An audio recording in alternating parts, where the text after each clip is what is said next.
this opens up a lot of use cases. And so I'm always, where do I start? So I think one obvious one is Bitcoin DeFi. So the interesting thing is you'll pay gas fees in Bitcoin. And so suddenly for the stakers, you'll have actually native Bitcoin yields. All those gas fees will accrue back to other people.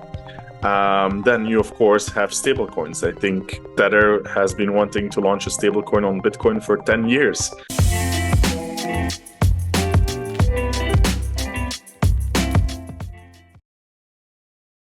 This content is brought to you by Uphold, which is one of the top crypto platforms out there, which allows you to easily buy, sell, trade Bitcoin and the top altcoins in the market. Uphold lists 260 plus cryptocurrencies. They also allow you to trade precious metals such as gold, silver, palladium, and platinum. I've been a user of Uphold since 2018, so I can vouch for this platform. They have full transparency reports, and they don't commingle or lend out your funds. They also have a great product called Vault, which is an assisted self-custody product. Vault allows you to maintain custody of your funds, and the keys are split. So Uphold holds one and you hold two. And if there's any issues, if you lose one of your keys, Uphold will help restore these keys and you can maintain access to your funds. It's 24/7 instant trading. It's trustless. So this is a great feature that can give you peace of mind where you don't have to worry about if you lose your private keys and much more.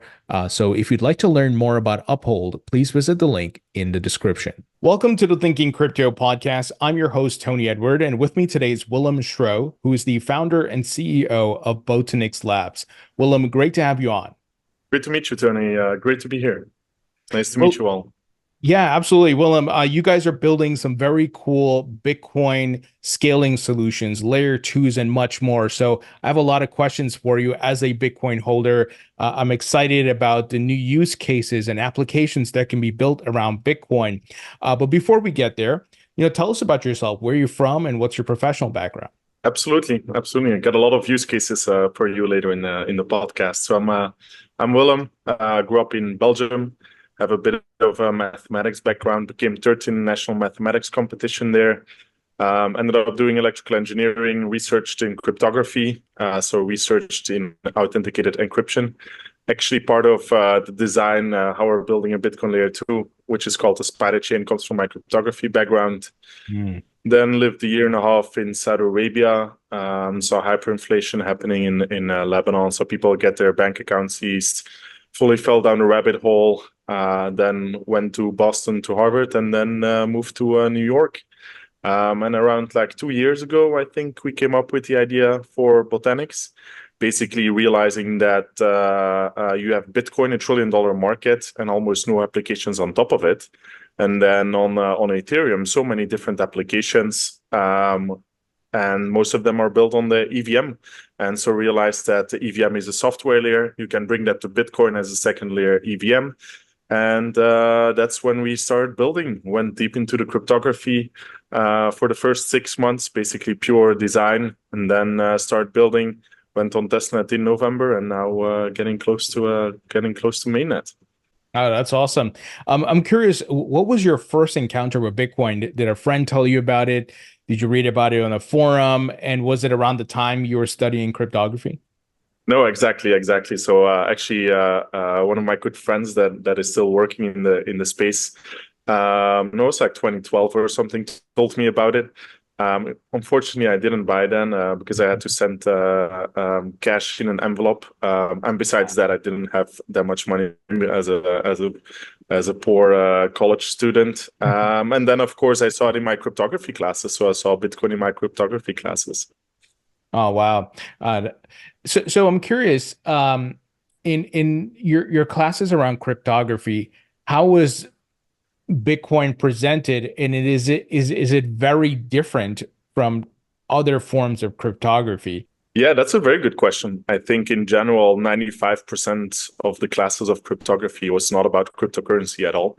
Maybe today it's a little bit more, but it's about all areas of cryptography, symmetric, asymmetric encryption, etc. And then, of course, this was very novel then. So this was 2013. In my cryptography classes, my professor was a extremely skeptical person.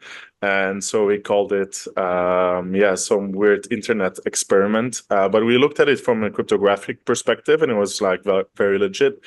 So very interesting to actually see a lot of like primitives, like SHA and other algorithms basically used in real life. So that was actually cool to see. Oh, wow. Very cool. And to your point, there's probably more classes and more dialogue around Bitcoin and crypto now that it's, it has risen as a technology and an asset class. So, I don't know. Have you ever messaged your professor like, hey, I'm working on Bitcoin now? Yeah, I haven't. I should probably do it at some point. The funny thing is, I'm not sure you know AES, the Advanced Encryption Standard. Probably the most used encryption standard in the world. Was actually invented by my professor. So that's quite cool. Not a lot of people know it, but Belgium is somehow extremely big in the world of cryptography. Yeah.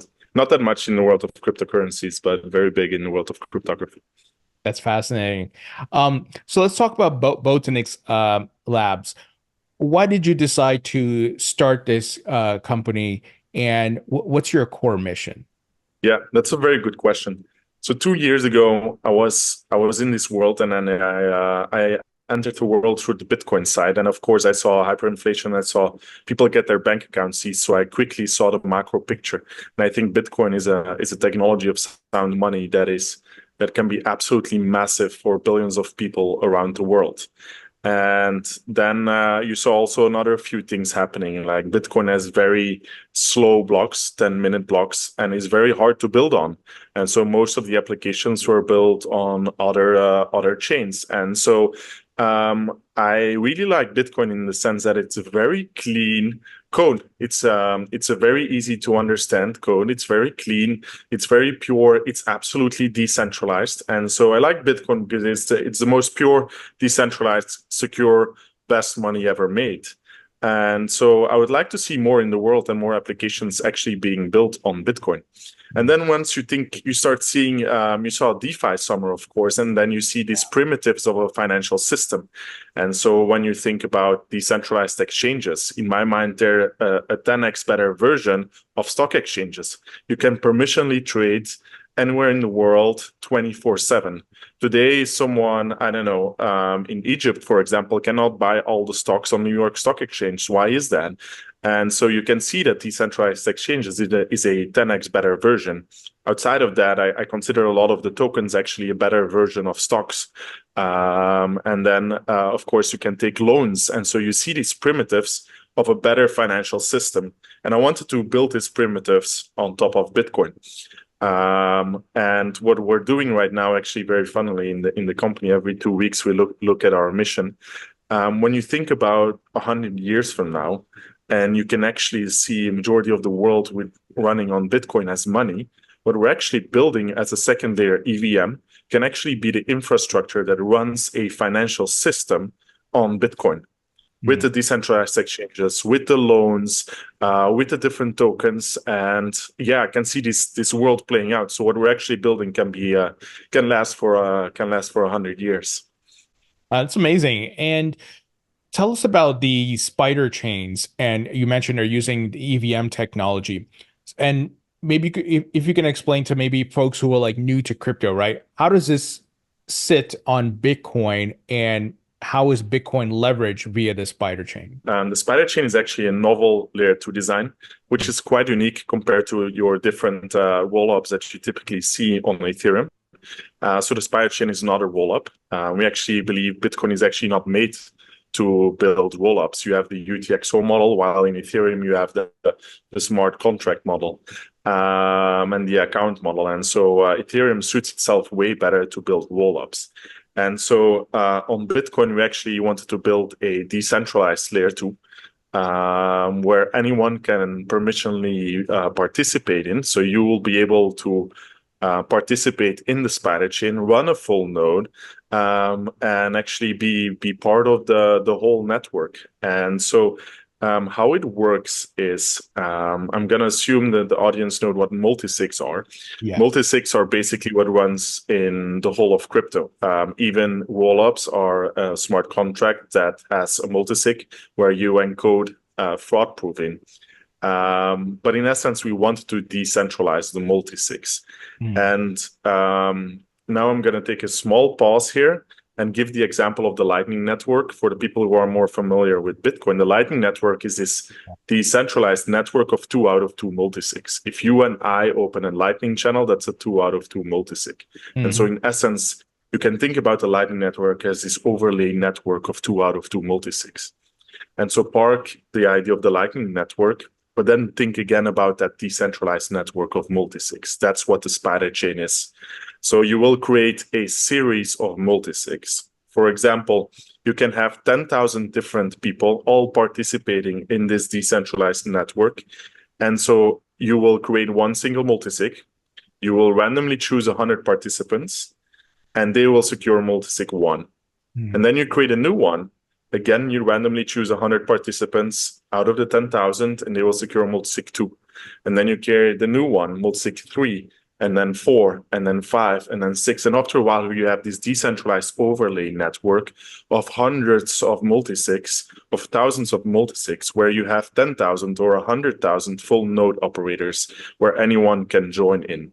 And then what you do is all those node operators will have to stake Bitcoin. So you come in together in a proof of stake consensus, and that's how you secure the EVM. And so this whole thing runs on Bitcoin. So also in the EVM, the Bitcoin is the native token on the EVM. So you'll pay gas fees in Bitcoin. And that's actually how the whole tech stack works. Now, as far as use cases and utility that this opens up, is it the ability to create tokens? Is it payments? What are some of the use cases? Yeah, this opens up a lot of use cases. And so I'm always, where do I start? So I think one obvious one is Bitcoin DeFi. So the interesting thing is you'll pay gas fees in Bitcoin. And so suddenly for the stakers, you'll have actually native Bitcoin yield. All those gas fees will accrue back to other people. Then you, of course, have stablecoins. I think Tether has been wanting to launch a stablecoin on Bitcoin for 10 years. There's no real stablecoin on Bitcoin yet. And so suddenly you can have a stablecoin on Bitcoin. A Bitcoin-backed stablecoin, so like a MakerDAO or like a liquidity model, you can copy-paste the same smart contract you have on Ethereum, and you can deploy it on Botanix, and the whole thing runs on Bitcoin. So Bitcoin yield, Bitcoin-backed stablecoins, you can take loans against your Bitcoin. So many people have been wanting to actually do something with their money in the real life, but they don't want to sell their Bitcoin. So now you can take a loan against your Bitcoin in a style like on Aave, for example. So you'll have like Aaves on Botanix, and you can loan against your Bitcoin and get stable coins in return. Besides that, of course, you can have different launch pads or meme coin launch pads. Another very interesting solution is once you have Bitcoin on an EVM, you can use an EVM bridge like layer 0 and bring the Bitcoin on Botanix to Ethereum, and you have a decentralized version of wrapped Bitcoin on Ethereum. So this can spread Bitcoin in a decentralized fashion throughout the whole crypto ecosystem. Besides that, I think perp dexes. As a Bitcoiner, I've been wanting to leverage my Bitcoin 2x, 5x, but I don't want to do it on a central exchange. I want to use a perp dex. Think like your Vertex protocol that you know from Arbitrum. Now you can natively do that on Bitcoin, and so all your favorite applications that you've been using on any EVM are now possible on Botanix. And these are just a handful of use cases. The actual amount of applications will be very, very big. So a follow-up question on the stablecoin item. Are you working with any stablecoin issuers? Are you pitching Tether to maybe come, launch on this one of your Spiderchains? Anything you can share there? Nothing we can share there. We do have a few teams that have come out of stealth already. That are building Bitcoin-backed stablecoins using the liquidity model. So you'll get Bitcoin-backed stablecoins on day one on the Botanix mainnet. Mm. Now, and I know we talked about the Lightning Network before. Is this compatible with the Lightning Network or completely separate from the Lightning Network? Can it be integrated in any way?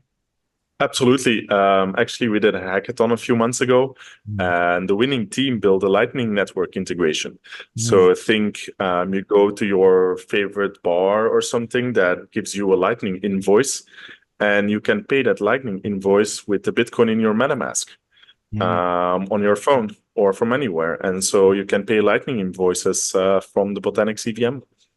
Oh, wow. Very cool. Now, there are many Bitcoin maxis out there who don't like anything around Bitcoin or being built on Bitcoin and so forth.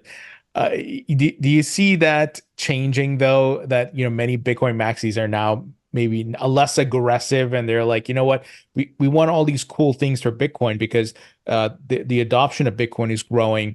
There's people in different walks of life that want to use Bitcoin for different reasons, right? Aside from just digital gold or digital money, they want to be able to do cool things with their Bitcoin. What are your thoughts on the on Bitcoin maxis? No, absolutely. I think that that's changing. You already saw it with ordinals. The moment you can do something with your Bitcoin, there's so much demand. I mean, it's $1 trillion market. There's a lot of demand for it, but there's just no applications that you can actually use it for. And so I think a lot of Bitcoiners would want to lend against their Bitcoin, but they don't want to send it to like a BlockFi or anything that's very centralized. They want to see it on chain permissionally, everything visible, everything open. And so I can see a lot of that changing. And it's actually also a paradox. If you are a big Bitcoiner, you would want to have the whole world run on Bitcoin. Everything that you have today, where you use money for, US dollars for, and those are like the good things and the bad things. You're buying stocks, you're buying real estate. Ideally, you want everything in the world to use Bitcoin for it. Mm. Yeah, I absolutely agree with you. Now, tell us about security because that's going to be a big question for folks. Is this secure? Going on the Spider chain, doing some DeFi things with Bitcoin, is it secure? Very good question. I think security is probably our main priority. So we want an extremely secure, extremely stable protocol. We actually just hired one of the best security engineers in the world. Mm. So we're going through a lot of different audits. Our team is very Bitcoin focused and very comes from actually the engineering team comes from the business from the Bitcoin world, and Mm. so they are very security minded. We use in the beginning, day one, we'll actually already have decentralized block builders. So no one will be in full control over the funds, and so this will be audited by a bunch of different players, stress tested. We've been on testnet since November. One of the reasons we spent longer on testnet is because basically we want to launch an absolutely secure product. Mm. Now, are you working with Bitcoin miners in any way, given that they are on the forefront of mining Bitcoin, and there are some huge miners, some in the United States, down in Texas, and we're seeing possibly some bigger names coming in from Wall Street looking to mine Bitcoin. Are you working with any of those folks? In a limited fashion, I think we've got contact with most of the miners. The interesting thing for miners, of course, is if Botanix applications become very successful, they will generate a lot of fees on the layer one, of course, which is very good for the miners. Right. Outside of that, a lot of miners have a big Bitcoin stack, and we will be generating Bitcoin yield because all the gas fees on the Botanix EVM will basically create Bitcoin yield. So that's also interesting not only for the Bitcoin miners but for any big Bitcoin holders. Yeah, that absolutely makes sense. And do you think, I mean, eventually, right, as you guys continue to grow, you can approach certain companies who are putting Bitcoin in their balance sheet or other enterprises who are interacting with Bitcoin in different ways, maybe even Bitcoin ETF issuers, right? I don't know that this could be another layer. Hey, we have Bitcoin in the ETF, but if you want, you can earn yield off of it as well. No, exactly. I think on the ETF side, that will be hard because the legal rules there are very difficult. Sure. I think legally cannot do anything with the Bitcoin in the ETFs, which is good. That's what you would want. But of course, yeah, if you have Bitcoin on your balance sheet as a company, why not get Bitcoin yield on it? And it's of course a trade-off. Let me clarify as well. There's nothing more secure than Bitcoin in a cold wallet on Bitcoin, the base layer. But of course, everything is a trade-off, and so you can actually get the Bitcoin yield on the second layer. That's of course that's never going to be as secure as a cold wallet on the base layer.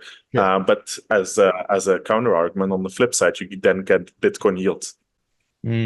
Yeah, I mean, and here's why I was thinking that, because there's currently the Ethereum spot ETF applications in play, and the SEC said we don't want any staking in it. Now, eventually, I think there will be staking, but imagine a Bitcoin ETF that's issued with the ability to earn yield, maybe, and Botanix and the Spider chains are an option, right? That they can do that, but it's a specific ETF that's dedicated to that. It's not, people who just want to hold Bitcoin in the ETF. It's a separate thing. That could be possible later down the line. No, absolutely. I definitely think that's possible. I can see that coming. I think regulatory environment needs to catch up, but I think that could have a lot of demand. Yeah. Absolutely. Now, you guys had recently raised 11.5 million in funding. Tell us about that and who participated. Yeah, absolutely. So this was actually two separate rounds. So I think now a year and a few months ago, we raised 3 million in like a first rolling round. And then over the last few months, we raised again. This one had a huge amount of demand. I think we were like 4x oversubscribed. Participants there were Polychain, of course, very well-known name, Placeholder, and Valor, and EBCDE.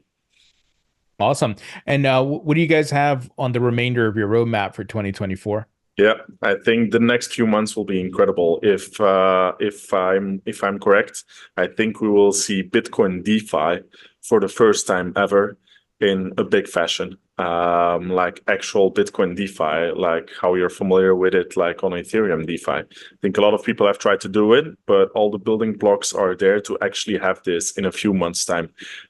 So I think we'll launch mainnet in a month and a half from now. And then this can be go very big. I think we have like 30 to 50 dApps that are going to launch on top of us, out of which like around 10 to 15 native dApps that will launch their tokens on top of us. So there are going to be a lot of activity, a lot of things to do, a lot of things to gain for everyone.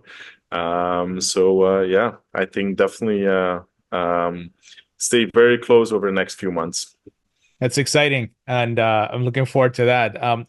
Really cool stuff that you guys are doing. Let's talk about the crypto market at large. I would love to get your thoughts on the Bitcoin spot ETFs. How, given that you've seen Bitcoin since back in 2012, and how it's grown, it's become this mainstream asset now, and the ETFs had incredible inflows. I mean, I don't think anyone was expecting this. What are your thoughts on how things performed? Yeah. I think the general environment, I think I have been blown away by the amount of demand from Bitcoin ETFs. Like it's way higher than I expected. There's a huge amount of demand for it. From a ideological perspective, I'm not sure if I fully like that, because I rather have all the Bitcoin in people's own hands, not in the ETFs. However, it also means we were able, as just normal people, to front run the institutions. So that's quite cool that we actually were able to do that. It was like a meme for years and years and years, and now actually they are here. Now, of course, we had these first few months, of course, massive run up. I think we are fully consolidating now. Always expected a few months of consolidation, and that's, I think, where we are. I do think those institutions and those ETF holders are very stable bags.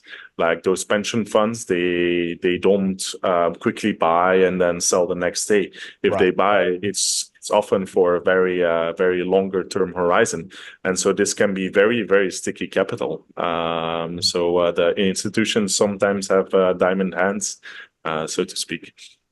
Yeah, and on that note, I would love to get your thoughts on Bitcoin becoming this reserve asset. We talked about it, corporations putting Bitcoin on their balance sheet. We're seeing that grow. A lot of different companies are doing it now around the globe. And you have the ETFs being launched around the globe, spot ETFs, of course. And certain countries like El Salvador are embracing it, making it a legal tender. Do you see this trend continuing? And do you see eventually maybe central banks holding Bitcoin as a reserve asset? 100%. I think in secret, that's probably already happening. I think there's quite a few papers. I actually read a Harvard paper, I think 3 years ago or 2 years ago, that said exactly this. If you are a central bank in the rest of the world, and you see the US dollar being weaponized, you see the US dollar having very high inflations, basically the Fed losing a little bit of control, and gold is always hard to get. Bitcoin is a perfect hedge. And so the paper basically did a lot of different calculations, but basically said, like, yeah, if you're a central bank in the world, you might want to keep a few percent of your holdings in Bitcoin. And so El Salvador is, of course, way ahead of the curve. But I think the more successful El Salvador does, all the rest of the countries are really keeping a close eye, I believe. I think, especially in South America, people are looking what El Salvador is doing. And so I think we're not too far away from that anymore. I think in reality, it might already be happening behind closed doors. But I think we'll soon see that come out more publicly, and soon I think in the next 2 years. Yeah, I agree, and I know Argentina's president Milei met with El Salvador's president, so I'm curious if that was Exactly. an item they discussed. So I'm really fascinated to see which country is going to be next to follow El Salvador's move. Um, I would love to get your thoughts on U.S. crypto regulations as someone who's building in the United States as an entrepreneur. We're still waiting on full clarity. I know Bitcoin in itself is classified as not a security, so it has that clarity.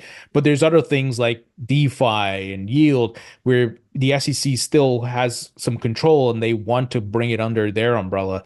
But we're seeing some movement in Congress, and crypto is becoming this political thing now. Donald Trump supports Bitcoin, meeting with Bitcoin miners.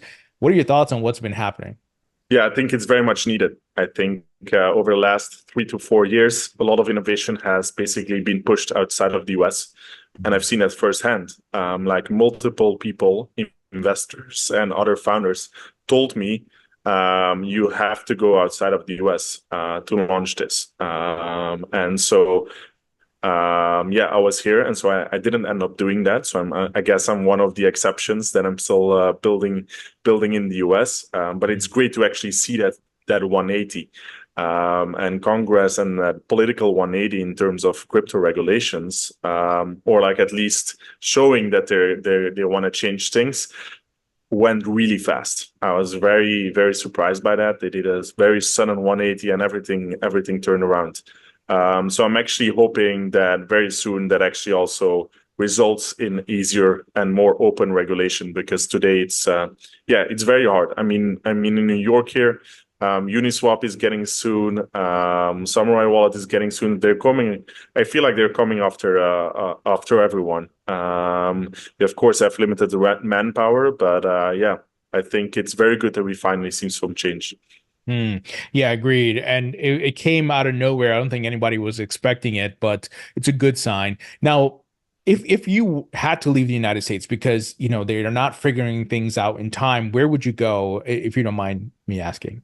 That's a good question. I would probably either go to one of like the more classical Bahamas or something, but in reality, I'll probably go to Dubai, because I lived in the Bye. Middle East. Yeah.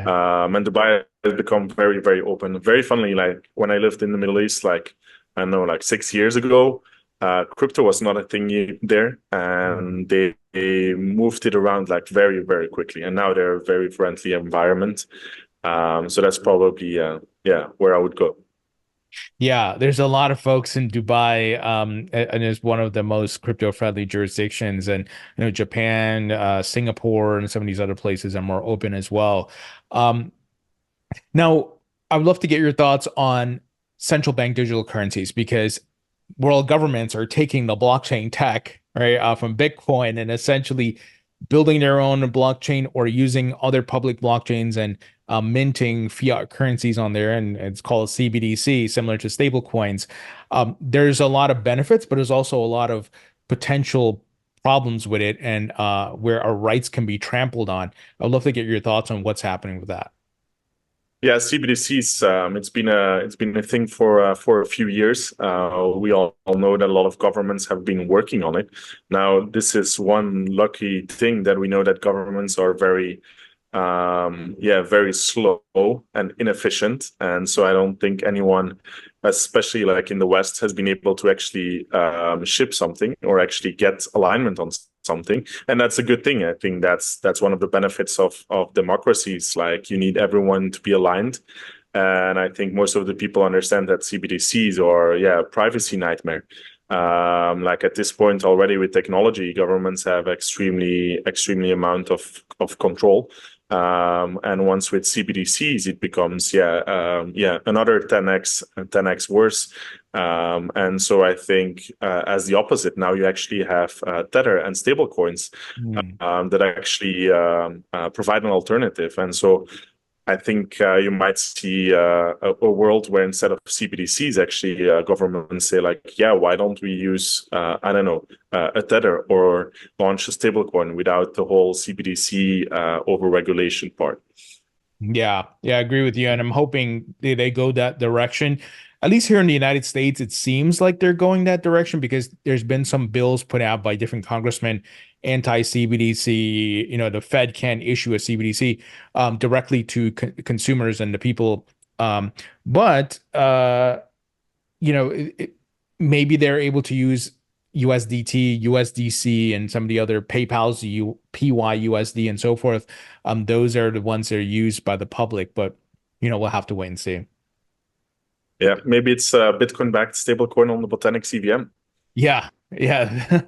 So, I know you're probably still working on things and in conversations, but it would make sense for Tether to do something, an issue on the Spiderchain. All right, I got some wrap-up questions. Oh, sorry. I said 100%. I think that makes a lot of sense. I think just a stablecoin on Bitcoin that you can buy with your Bitcoin is just massive. Absolutely. I got some wrap-up questions here for you. If you could create your own metaverse, what would the theme be? I named the company Botanix because I like mathematics in nature. And then we've got the Spiderchain, so probably like something in nature, a lot of mathematical fractals. Awesome. And some rapid fire questions. First is favorite food, Pasta. favorite musician or band, Billy Joel. favorite movie, The Matrix. Surprise it or not, I think a lot of people like The Matrix in crypto. for sure. Favorite book. The Bitcoin Standard. And finally, when you're not working at Botanix, what are you doing for fun? A lot of different sports. So I like generally sports, outdoor sports, team sports. So here in Saudi, I played a lot of beach volleyball. Of course, now I go for a lot of runs in the city. Nice. Willem, pleasure chatting with you. I'm excited for the mainnet launch and all the cool things you guys are doing around Bitcoin. Thank you so much for joining me. Absolutely. It's great to meet you, Tony.